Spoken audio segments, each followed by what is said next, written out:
देवी सज्जनों, धन्य हो आप जिनके पुत्र सत्संग से जुड़े हुए हैं, बच्चे बच्चियां सत्संग से जुड़े हुए हैं। इसका अर्थ ये नहीं समझना कहीं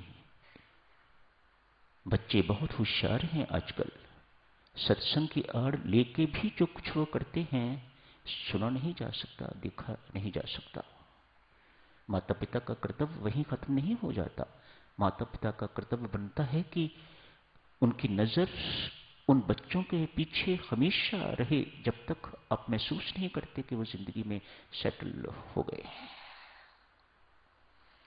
आप बच्चों को मुंबई पढ़ने के लिए भेजते हो, पूना पढ़ने के लिए भेजते हो, बेंगलुरु पढ़ने के लिए भेजते हो, कभी आपने सोचा है कि आपका पुत्र वहां क्या कर रहा होगा? उसके ऊपर वहां कोई किसी प्रकार का अंकुश नहीं खुला है। इस आयु में नहीं संभालोगे तो पुत्र बच्चे हाथ से निकल जाएंगे। मेरी प्रार्थना है माता पिता से भी, बच्चों को शाबाशी देता हूं जो सत्संग से जुड़े हुए हैं। बेटा, इनका प्रभाव, सत्संग का प्रभाव अमिट है, मिटेगा तो नहीं, कहीं ना कहीं जिंदगी में काम आएगा। दोष तो माता पिता का है जिन्होंने बच्चों की जो एज भटकने वाली है उस वक्त उन्हें संभाला नहीं है। अपनी मौज मस्ती में लगे रहे, पैसे कमाने में लगे रहे और बच्चों ने उसका नाजायज फायदा उठाया।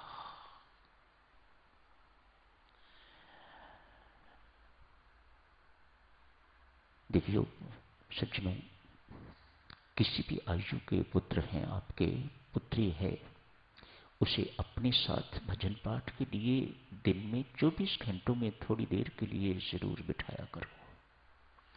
बच्चे सत्संग में रोज नहीं आ सकते, उन्होंने स्कूल जाना होता है, बहुत पढ़ाई करने की जरूरत है। घर में तो होते ही हैं, आप भी घर में होते हो। स्वयं भी इसी ढंग से आपका भी नियम बन जाएगा बैठने का भजन पाठ के लिए, बच्चों के लिए। माता पिता बनना कोई इतना आसान नहीं है, बहुत सेक्रीफाइस, बहुत बलिदान की आवश्यकता है, तब अच्छे माँ बाप बनते हो। नहीं तो मेरी माता और सज्जनों, ये पुत्र ही दुर्गुण युक्त होके दुष्कर्म करके तो माता पिता की दुर्गति करवाएंगे। सो से द स्क्रिप्चर्स।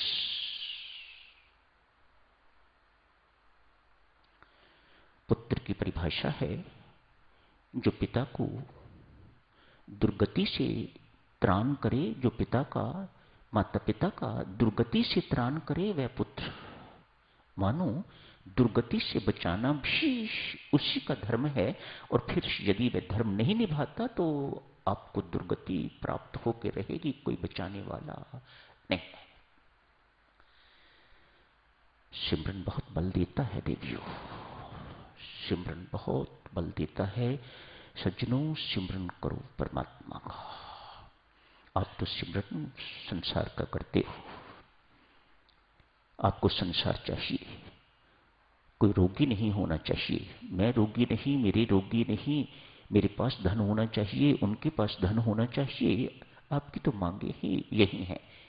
जिनकी मांगे यही है वह परमात्मा को सिमर नहीं सकते, उनके पास समय नहीं है, उनके पास संसार को सिमरने का समय है। प्रेम बिना फिरती नहीं माला हरि के नाम। प्रेम परमात्मा के साथ है तो राम राम की माला फिरेगी, प्रेम संसार के साथ है तो संसार की माला फिरेगी। कभी पुत्र की माला फिरेगी, कभी पुत्री की माला फिरेगी, कभी पत्नी की माला फिरेगी, कभी धन की माला फिरेगी, कभी प्रशंसा की तो कभी यशमान की माला फिरेगी। इन्हीं चीजों के कारण, इन्हीं चीजों के लिए माला फिरेगी। क्या है सिमरन साधकजनों? बहुत उच्च चीज है। आज तो चर्चा खत्म नहीं हो सकेगी, कल जारी रखेंगे सिमरन पर चर्चा, क्योंकि ये तो हमारी करने की चीज है, हमें करना ही है। भगवान श्री 2 अध्यायों में 8वें और 9वें अध्याय में सिमरन की चर्चा करते हैं। स्वामी जी महाराज ने भी आज सिमरन के लिए स्मरण योग नाम लिया है। मानो स्मरण अपने आप में योग बन जाता है। अगर आपका सिमरन सही है तो फिर आपको कुछ और करने की जरूरत नहीं। आप स्वाध्याय करो, प्रवचन सुनो, आप सत्संगों में जाओ, कुछ भी करो, लक्ष्य एक ही है। उस सुनने के बाद, सत्संगों में जाने के बाद क्या सिमरन की स्थिति, सतत सिमरन की स्थिति हमारे जीवन में आई है कि नहीं आई? क्यों? भगवान श्री फरमाते हैं, अंत समय जो मेरा स्मरण करता हुआ देह त्यागता है वह मुझे प्राप्त होता है, इसमें कोई संदेह नहीं है। भगवान श्री कृष्ण, गीताचार्य भगवान श्री कृष्ण कहते हैं इसमें कोई संदेह नहीं है। There is no doubt about it. जो मेरा नाम स्मरण करता हुआ, जो मुझे सिमरता हुआ अपनी देह को त्यागता है वह मुझे प्राप्त होता है। लगता है बड़ा आसान काम है। अंत समय जब अपने वश में कुछ नहीं होता, कब कोमा में चले जाओ, कब व्यक्ति को क्या हो जाए, वेंटिलेटर पर डाल दिया जाए, कोई कुछ नहीं जानता। ये अपने वश की बात नहीं है। लेकिन भगवान श्री दावा करते हैं, कहते हैं जो अंत समय मेरा स्मरण करता हुआ देह को त्यागता है, ये कैसे हो? चर्चा का विषय तो ये है, सोचना तो हमें ये है, ये कैसे हो?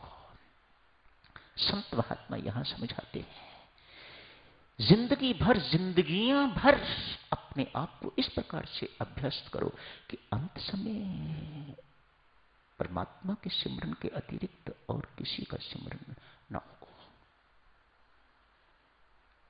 सुनने में फिर बड़ी सिंपल सी बात लगती है, लेकिन बहुत कठिन बात है। संसार में रहते हुए, परिवार में रहते हुए सतत स्मरण परमात्मा का बना रहे, बहुत कठिन बात है, लेकिन असंभव नहीं है। यदि असंभव होता तो भगवान श्री कभी ना लिखते। असंभव नहीं है, कठिन बहुत है, लेकिन फिर उपलब्धि भी तो देखो, परमात्मा की सीधी प्राप्ति, स्ट्रेट, कुछ करने की जरूरत नहीं। अंत समय आपका स्मरण हुआ, आप परमेश्वर में सीधे प्रवेश करते हो। आजकल तो बच्चों को सारा साल पढ़ना पड़ता है। जब हम लोग विद्यार्थी थे तो 11 महीने मस्ती करो, 1 महीना पढ़ लो और पास हो जाओ, अच्छे मार्क्स आ जाते थे। अब ऐसा नहीं है। ये सिमरन के लिए भी यही सत्य है। आप सोचो कि सारी जिंदगी पर मस्ती मौज करते रहो और अंत में परमात्मा की आपको याद आ जाएगी, स्मरण हो जाएगा और काम बन जाएगा। ये बिल्कुल असंभव है, कभी ऐसा नहीं होगा। अतएव अभी से देवियों सज्जनों, सिमरन की आदत डालो। संसार का स्मरण दुख देता है और परमात्मा का स्मरण परमात्मा को देता है। सुना ना आपने? अंत समय जो मेरा स्मरण करता हुआ देह त्यागता है वह मुझे प्राप्त होता है। तो स्मरण ने परमात्मा को दे दिया आपको। हे राम, तेरी याद महासुखदायी। इस याद को ही देवियों सज्जनों स्मरण कहा जाता है। कोई कठिन काम नहीं है, बिल्कुल कठिन काम नहीं है। परमात्मा की कृपा हो तो सब कुछ संभव है, और परमात्मा की कृपा को मांगते रहना भी स्मरण है। परमात्मा का धन्यवाद करते रहना हर समय भी स्मरण है। बहुत आसान है सिमरन देवियों सज्जनों। मत सोचिएगा कि सिर्फ राम राम राम राम राम राम करना ही सिमरन है, नहीं। उससे एसोसिएटेड बहुत सी ऐसी बातें हैं जो सिमरन कहती हैं। उन बातों को जीवन में अपनाना बहुत आसान है, कहीं आसान है। कल जारी रखेंगे। इस चर्चा को आज यही समाप्त करने की इजाजत दें। धन्यवाद।